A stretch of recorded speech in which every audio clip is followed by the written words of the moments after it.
Boa tarde, pessoal. Boa tarde. Tudo bem com vocês? Sejam bem-vindos. Sejam bem-vindos, sejam bem-vindas para a nossa aula de hoje, né? E é isso daí, vamos dando sequência aqui com o nosso conteúdo, né? Hoje. E é mais ou menos isso, né? Eu queria dizer para vocês que eu dei uma corrigida na tarefa 03, que foi a da semana passada, tá? E aí tem umas notas para dar para vocês aqui já também. Tarefa 03. Isso, tarefa 03. Deixa eu só dar uma corrigidinha aqui. Tarefa 03. Bom, a maioria foi bem. Um ou outro tiveram algumas dificuldades ali e conseguiram fazer bem a sua atividade. Então foi assim.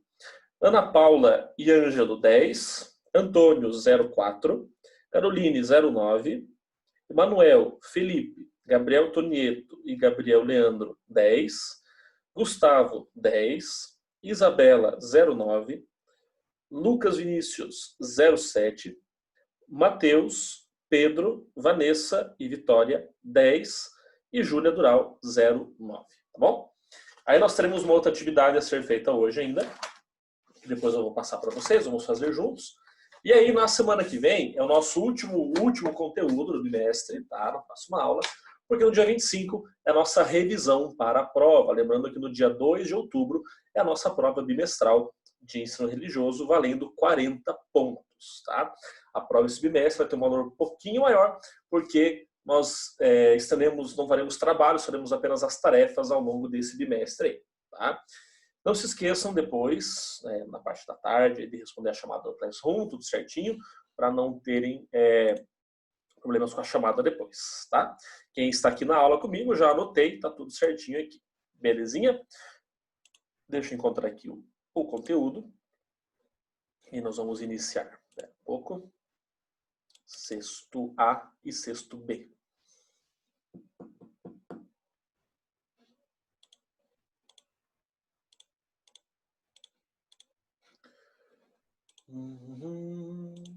Hoje é dia de cortar o cabelo. Eu vou cortar o cabelo hoje, olha que beleza. Vamos lá. Isso, estão vendo aqui, né? Galerinha, vamos falar hoje sobre textos religiosos e interpretação, tá? Professor, o que é interpretação? Bom, vamos lá. Quando vocês leem um texto, qualquer livro, qualquer história, qualquer coisa, você lê um texto, deixa eu pegar aqui, vou pegar um livro que eu estou lendo aqui. Você pega um texto, esse livro aqui, eu estou lendo esse livro aqui chamado Medeia. Medeia é uma tragédia grega. Eu gosto muito de literatura grega, uma tragédia grega aqui.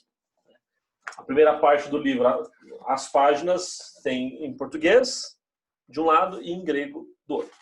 Mas o que eu quero dizer para vocês é o seguinte: se eu pego esse livro aqui e vou lê-lo, a minha interpretação desse livro vai ser de um jeito. Se eu dou esse livro para o Gustavo ler, ele vai ler e vai entender talvez de uma outra maneira. Vai interpretar de um outro jeito. Então, todos os textos que nós lemos na vida, religiosos ou não, eles passam por certas interpretações. De fato, os textos religiosos possuem várias interpretações, mas pode ser que exista uma que seja sempre a correta. Não vamos entrar nesse detalhe agora. O que eu quero dizer para vocês é o seguinte: todas as pessoas podem ler os textos religiosos e podem interpretá-los. Não precisa necessariamente ser daquela fé religiosa para ler o texto e para interpretá-lo. Você pode ser de uma outra religião, né? Mesmo assim, fazer a leitura do texto. Isso não te impede, né?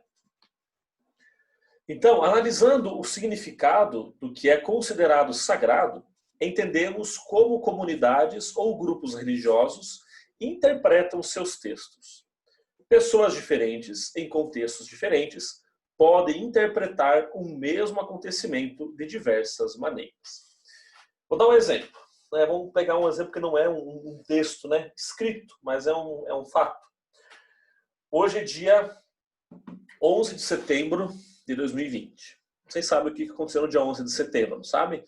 No dia 11 de setembro de 2001, os Estados Unidos sofreram um dos maiores atentados terroristas da história. 2 aviões foram sequestrados e atingiram as torres do World Trade Center, em Nova York. Mais de 2.000 pessoas morreram naquele ataque terrorista, né? E depois descambou numa aparente guerra no Iraque, a prisão do líder na época, do Saddam Hussein, e a morte dele, a morte do Bin Laden depois também. Mas eu quero dizer para vocês o seguinte, na época em que este fato aconteceu, eu lembro, eu era criança, eu era um pouco mais novo que vocês estão no 6º ano, na época eu estava na 2ª série, estava no 2º ano. E aí, não, desculpem, 2001 estava no 1º ano, eu tinha de 6 para 7 anos. E aí, o que aconteceu? Várias foram as interpretações do fato ocorrido naquele dia, né? Vários foram os fatos. Oi, professor. Olá, tudo bem? Vários foram as formas, né, de interpretação do fato naquele dia. Por exemplo, alguns entenderam como um ataque terrorista, outros como uma forma de resposta aos Estados Unidos, como forma de intolerância, de preconceito, e outros comemoraram o acontecimento. Alguns países do Oriente Médio, no dia, comemoraram, estavam felizes com o acontecimento. E eu lembro que a maioria das pessoas interpretou aquilo como o fim do mundo. O mundo vai acabar porque tem um avião batendo no prédio e tal, vai acabar o mundo. E aí eu lembro que naquele dia, quando estava escurecendo já, eu morava perto aqui de Curitiba, as pessoas estavam com muito medo de ir para casa, porque achavam que a qualquer momento um avião poderia cair no seu prédio, na sua casa, um avião poderia bater por aí nas pessoas. Então, o clima ficou de muito medo, mas um medo generalizado, assim, sabe? Não só entre as pessoas lá dos Estados Unidos, mas no mundo todo, tá? Foi um verdadeiro clima de medo, de apreensão no mundo todo. Tá? Isso não aconteceu somente lá nos Estados Unidos, mas foi um fato que aconteceu em todo o mundo. E aí eu uso desse fato, desse acontecimento, para explicar para vocês que cada fato, cada ocasião, cada acontecimento tem uma interpretação diferente de acordo com a sua época. Então vejam só, pessoas diferentes, em contextos diferentes, podem interpretar um mesmo acontecimento de diversas maneiras. Então, hoje estamos aqui, vivendo a pandemia do coronavírus, do Covid-19. A nossa interpretação para este fato nós estamos vivendo durante esse período. Pode ser que os historiadores, os estudiosos daqui 50, 100, 200 anos interpretem de uma outra maneira. Tá? E aí eu trago um exemplo para vocês, talvez vocês já tenham ouvido falar, acho que eu já até falei com vocês. Isso aqui é o calendário Maia, desculpem. O calendário Maia é chamado de Tzolk'in. O calendário Maia causou uma confusão generalizada no mundo todo em 2012. Porque esse calendário só ia até o dia 21 de dezembro de 2012. O dia 22 de dezembro não existia, era fim do mundo. Inclusive, é um dia depois do meu aniversário, que é dia 20 de dezembro. Então, eu teria morrido com 18 anos. Um dia depois dos 18 anos, eu teria ido embora. O calendário Maia, que nós temos aqui, esse é o calendário Maia, essa imagem. De manhã, uma aluna do 6º ano, acho que foi a Marta, de manhã cedo me perguntou como que a gente faz para entender os dias. Eu falei, não sei, se alguém souber me explica também, porque eu também não sei. É difícil entendermos aqui as datas, os dias, né? Mas o calendário Maia já tem esse formato que já nos ajuda a compreender que ele é um ciclo, né? Ele é redondo, ele é um tempo cíclico. Quando vocês chegarem lá no 9º ano, vocês vão entender um pouco melhor isso, que o nosso primeiro conteúdo no 9º ano é sobre tempo nas religiões. Tempo linear e tempo cíclico. Tá? É o primeiro conteúdo que nós temos lá. E aí, para os maias, tudo faz parte de um ciclo. Então, o ciclo terminaria no dia 21 de dezembro, mas no dia seguinte já começaria de novo. Essa era a interpretação dos maias naquela época deles, há séculos e milênios atrás. Agora, a interpretação que as pessoas fizeram no tempo atual foi perigosa, que acharam que realmente era o fim do mundo, tudo estaria acabando. Tá? Então foi muito perigosa essa interpretação feita durante o ano de 2012. Eu lembro que saiu até um filme, né? O filme de 2012 saiu, era um filme feito para assustar, né? As pessoas ficavam assustadas porque o fim do mundo estava perto de acontecer e tudo mais, né? Mas a gente viu que não aconteceu nada, estamos aqui, né? E estamos bem, estamos vivos. Então, esses fatos assim relacionados ao fim do mundo, eles são um pouco comuns, porque as pessoas às vezes pegam uma interpretação, pegam um fato, né, lá da antiguidade, um calendário, uma profecia, e querem interpretar para a nossa atualidade. E aí está um pouco errado isso. Está um pouco errado porque isso pode ser um pouco até nocivo, pode ser até complicado. Diga, Felipe, você levantou a mão? Eu não levantei. Não, pareceu que está com a mão levantada para mim. Não. Não sei. Deixa eu ver aqui. Verdade, Felipe. Parece que você tá com a mão Aí, ó. levantada aqui. Parece que está com a mão levantada. Eu não levantei. Só se eu apertei uma tecla errada. Mas eu já vou... Acho que já baixou. Ok. Não, tranquilo. Aí tem uma charge aqui, ó. Acaba em 2012? Não, faltou espaço na pedra. Eu tinha uma outra charge que eu queria mostrar para vocês, essa eu não encontrei, que dizia assim, faltou espaço na pedra, vai só até o dia 21 de dezembro de 2012. Aí outra pessoa dizia assim, isso vai dar maior confusão no futuro. E de fato deu uma confusão, porque as pessoas acabaram compreendendo de uma maneira um pouco equivocada o que de fato seria isso. Tá? Então eu trouxe esse exemplo do calendário maia para vocês entenderem melhor que este fato, né, este acontecimento, ele vai dessa maneira assim, influenciando aí na vida das pessoas, né?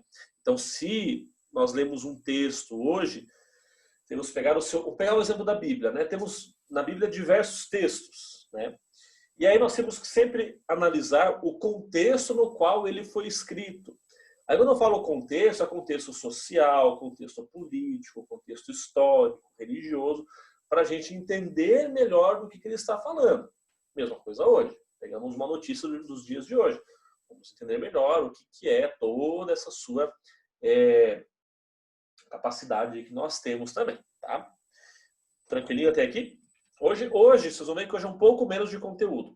Né? Eu vou deixar para a semana que vem um pouco mais de conteúdo e daí na outra sexta nossa revisão para a prova. Na primeira aula desse bimestre, quando eu comecei a trabalhar com vocês a tradição escrita, eu falava para vocês sobre vocês responderem, né, qual que na opinião de vocês é o livro sagrado mais lido, mais estudado no Brasil, etc. E aqui temos um infográfico que traz uma espécie de resposta, né? Bom, em primeiro lugar está a Bíblia. A Bíblia como o livro mais lido e livro mais marcante. A Bíblia está nesse lugar porque a Bíblia faz parte da literatura cristã, católica e protestante. O Brasil é um país composto 90% por cristãos, sejam eles católicos ou evangélicos. E também pessoas que não são cristãs, pessoas que não são religiosas, ateus, fazem leitura da Bíblia, daí não com a intenção espiritual, né, de palavra de Deus, por exemplo, de um texto sagrado, mas para estudar um pouco mais da história. A Bíblia é uma fonte riquíssima de história que nós temos. Então a gente consegue entender bem isso daí. Tá? De acordo com a SBB, Sociedade Bíblica do Brasil, em 2015 foram distribuídas 7.622.674 Bíblias. Repito, 7.622.674 Bíblias. E aí, o local preferido para comprar livros. 44% compra na livraria física. 19% compra nas bancas de jornal e revistas. 15%, e aí eu estou nesses 15%, nas livrarias online. Eu compro só online, praticamente. E 9% nas igrejas e em outros espaços religiosos. A gente vê como a tradição escrita ela vai bem presente para as pessoas, né? Está bem presente aí relacionada com o dia a dia das pessoas. Ok? E aí, nós temos também a evolução dos textos ao longo da história. E aqui eu vou mostrar para vocês um livro agora. Eu tenho aqui. Vocês vão entender melhor o que eu estou dizendo aqui. Aí. Eu tenho um livro, eu mostrei para a turma da manhã também. Eu tenho um livro chamado, o nome do livro é Livro. Não, na verdade, Livro. Esse livro chamado Livro, ele conta a história da escrita. Né? Ó. Livro. Uma história viva. Martin Lyons. Eu comprei esse livro ano passado. É um livro muito legal, show de bola. Eu vou mostrar para vocês algumas coisas que ele tem aqui, algumas imagens, que eu acho que para o nosso estudo vai ser bem bacana de vocês verem também. Ó, capa dura, assim. Ó. Livro. Conseguem ver aí? Isso. Então aqui, ele começa, ele faz todo um caminho, né? Ele vai assim, o mundo antigo e medieval, a cultura da imprensa, o iluminismo, o editor e o conhecimento para todos. Aqui ele começa dizendo assim, vejam só, nos mundos antigo e medieval. No mundo antigo, a leitura e a escrita eram restritas a uma pequena elite de burocratas e escribas. No Egito Antigo, por exemplo, apenas 1% da população sabia escrever. E esse grupo restrito era composto pelo faraó, seus quadros administrativos, os líderes militares, talvez as esposas de alguns deles e os sacerdotes. As sociedades antigas usavam imagens ou símbolos para escrever em cascas de árvores, folhas de palmeira ou bananeira, madeira, argila, papiro, carapaças de tartaruga, bambu ou seda. Enquanto isso, o grosso da população vivia à margem do alfabetismo. As sociedades antigas fizeram alguns avanços cruciais. A China inventou o papel e os gregos desenvolveram um alfabeto de grande influência, apesar de não terem sido os primeiros a inventar a escrita alfabética. De todas as sociedades antigas, Roma foi talvez a primeira a usufruir de um nível de alfabetismo mais amplo. Seu sistema jurídico e poderio militar podiam ser administrados e aplicados da Grã-Bretanha ao norte da África e da Espanha ao Danúbio, apenas por meio da comunicação escrita. O lento declínio de Roma e o início das invasões bárbaras causaram o colapso desse mundo alfabetizado mais ou menos a partir do século VI depois de Cristo. Os níveis de alfabetismo declinaram e a erudição viu-se sitiada. Quando o flagelo viking se abateu sobre a Europa setentrional, os vikings, nos séculos VIII e IX, os ataques visavam assentos culturais, como os mosteiros, que guardavam não apenas livros, mas também objetos preciosos que os invasores podiam pilhar.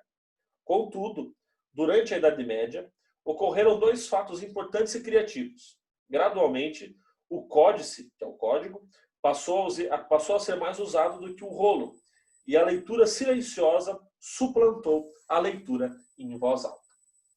E nós temos aqui uma placa com escrita cuneiforme suméria, datada de 2100 anos antes de Cristo, usada para o registro contábil dos templos. Então, esse aqui, conseguem ver aí?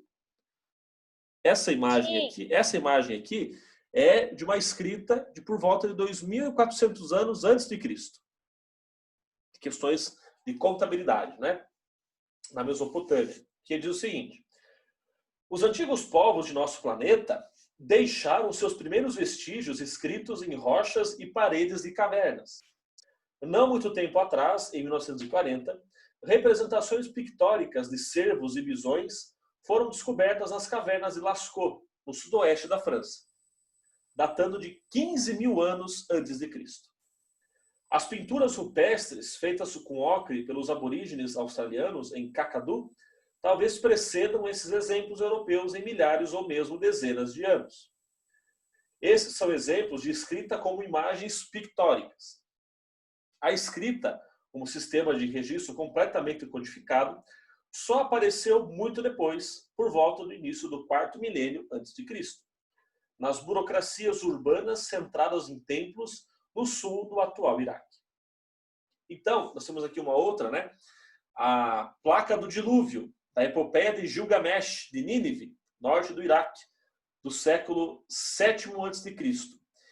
Presta atenção. Ela é a parte de um grupo de 12 placas e conta, na língua acadiana, como o herói Utnapishtim construiu um barco para sobreviver ao iminente dilúvio anunciado pelos deuses. Conhece alguma história parecida com essa? Sim. Qual? Noé. Arca de Noé, muito bem. Ó, temos aqui, nesta placa aqui, está colocado esse texto. E aí, nessa época também, a própria carcaça, a carapaça da tartaruga, o cacho da tartaruga, era usado para se escrever. Coitado do bichinho, olha aqui. Era assim. Professor, não parece casca de uma tartaruga. Oi? Não parece casca de tartaruga. Não parece? Porque, ó, veja só. A parte inferior da carapaça da tartaruga foi submetida ao calor, processo que produzia rachaduras significativas. A carapaça podia então ser consultada para previsões a respeito da chuva, colheitas ou resultados prováveis de uma expedição militar. Então, faz todo um processo lá com eles, né? Com a carapaça da tartaruga, coitada da bichinha. Aí depois, pessoal, veio o papiro, veio o pergaminho, o papel, né? Na própria Grécia Antiga. Aí vem a Biblioteca de Alexandria, vem o Templo de Roma Antiga, até chegarmos na Idade Média. Temos os monges copistas, né, os monges que copiavam os textos. Depois temos os chamados escribas. Na Idade Moderna surge a prensa, né, com o Gutenberg.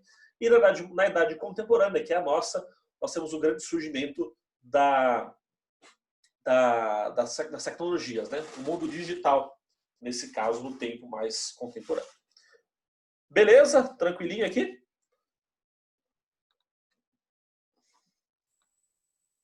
É um livro que o título é livro, que conta o que tem dentro do livro e que o nome é livro.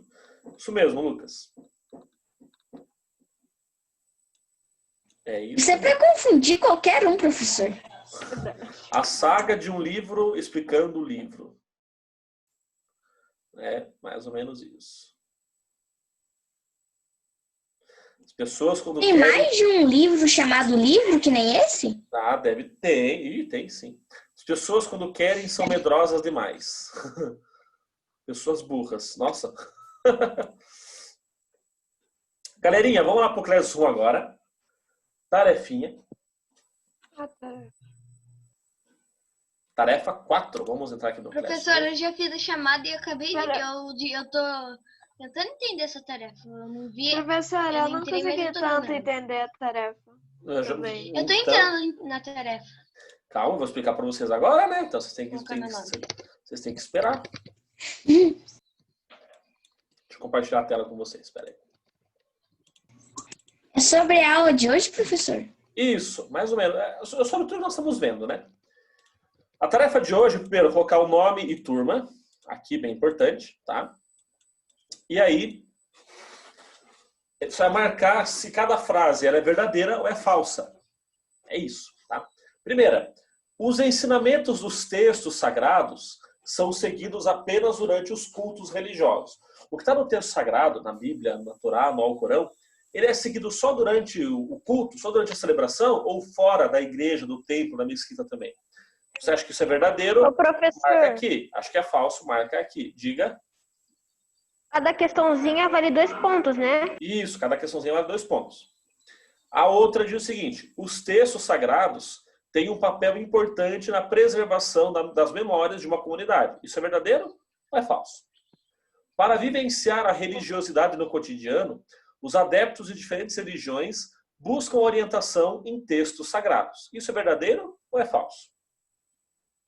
Os textos sagrados não devem ser estudados nem questionados, pois têm uma única interpretação possível. Isso é verdadeiro ou é falso? E a última, existem diferentes interpretações sobre os ensinamentos dos textos sagrados. Verdadeiro ou falso? Então entrem lá, não saiam da aula, entrem lá, já vão respondendo. Quem for terminando, fala, terminei, e daí eu já corrijo e dou a nota de vocês. Como o Pedro bem falou, essa tarefa vale 10 pontos, cada acerto vale 0,2. Vamos combinar o seguinte, se alguém tirar de 0,6 para baixo, aí eu deixo fazer de novo aqui durante a aula, tá? Para não ter nenhum prejuízo aí, tá bom? Podem entrar lá e podem começar a fazer já. Quem for terminando vai me avisando e daí eu já vou corrigir. Professor, terminei. Oi. Tá, já vou ver. Pera aí. Terminei. Beleza. Também já terminei, professor. O sexto, Tomara que esteja certo. a turma da manhã foi bem. A maioria tirou 10. A turma da manhã foi bem. Deixa eu só ver uma coisa.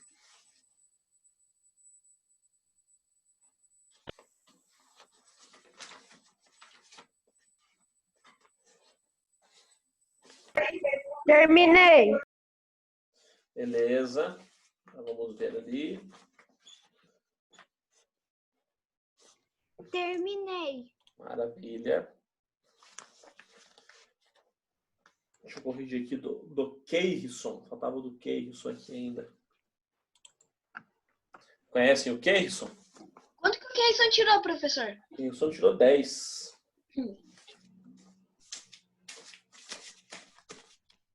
Terminei. Beleza, já vou ver aqui. Então, Giovana já fez. 10. Ângelo, você acertou 3, né? 0,6. Se quiser fazer de novo, pode fazer, tá? Se quiser refazer aí, pode refazer. Beleza? Tem que entrar numa briga para ganhar, não. Antônio, 10.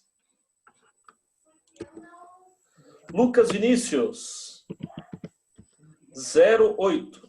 Professor, Oi.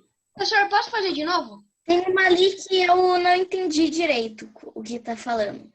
Qual? Aquela que diz... Peraí, deixa eu entrar pra ler. Para vivenciar a religiosidade no cotidiano, os adeptos de diferentes religiões buscam orientação em textos sagrados. Isso quer dizer o seguinte, né? As pessoas, lembra que eu falei para vocês lá no começo, né? O texto sagrado, ele orienta a comunidade religiosa e o modo de vida das pessoas. Tem pessoas assim que para o seu dia a dia, né, eu vou seguir os mandamentos, vou seguir o que essa passagem bíblica me diz aqui. Então, algumas pessoas buscam orientação para a sua vida nos textos sagrados, tá? Na Bíblia, no Alcorão, na Torá. Você acha que isso é verdadeiro ou é falso? Aí você responde ali. Beleza? Tipo, se as Professora, pessoas eu já de uma terminei. religião, tipo, a religião cristã, os cristãos, tipo, por exemplo, então, se, por exemplo, a religião cristã, as pessoas que são cristãs, para elas vivenciarem religiosidade, elas buscam, tipo, que a religião faz parte... eu não sei. Não, elas buscam, por exemplo, assim, no texto sagrado, aprender os ensinamentos de Jesus, no caso, do cristianismo, e viver como ele viveu, fazendo bem, amando as pessoas e o próximo, mais ou menos isso, tá? Tá, entendi. Beleza. Júlia? Enviei, professor. Só Acabei de enviar. Professora, eu enviei de volta. Professor, Beleza, já vou ver. Só um pouquinho, de cada vez. Júlia, 10. Tudo bem, Júlia? Matheus Moreira. Quanto você acha que você tirou, Matheus? eu acho que eu fui. 10, parabéns. Ângelo, 0,8. Melhorou um pouquinho. Gustavo, 10. Lucas Vinícius, se você quiser fazer de novo, pode fazer. Você tirou 0,6. Mas pode fazer de novo. Tá bom, professor. Vou ficar com a 8 mesmo. Ah, tá. Ficar a primeira aqui. Beleza. Vitória Tainá, 10. Tá bem. Gabriel Tonieto, 10. Ah, professor, mentira. Caroline Krautzuk Guimarães Coutinho, 10 também. Tá de zoeira. Ai, Ga- meu Deus. Gabriel Leandro, 10 também. Eu acabei de terminar faz 1 minuto, 2 segundos. Ainda falta. Professor, apareceu a minha pra você. De quem? Terminou. Do Pedro. Do Pedro não apareceu ainda, Pedro, a tua. Não vi. Oi? Já fiz tudo.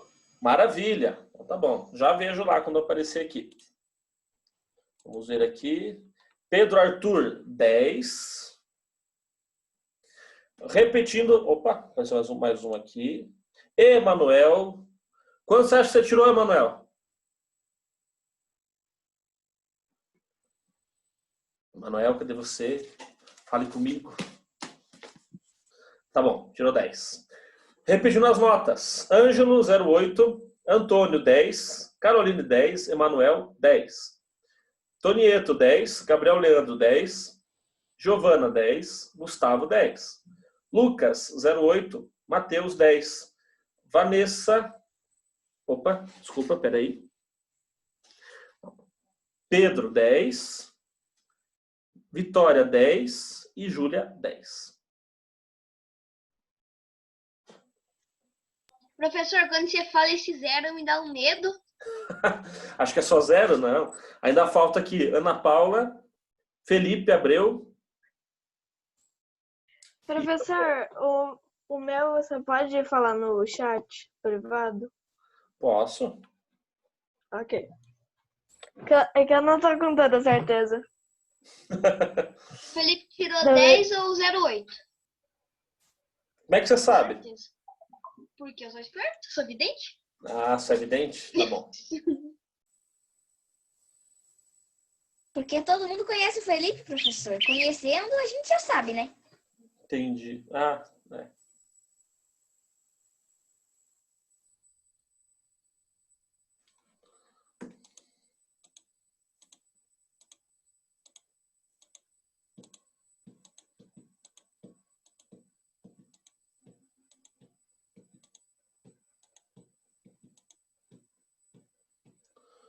Opa, chegou mais um aqui, vamos ver.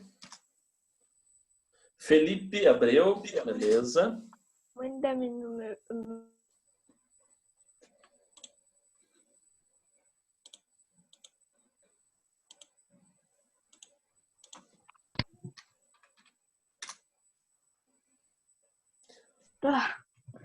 Ainda bem. Ainda bem.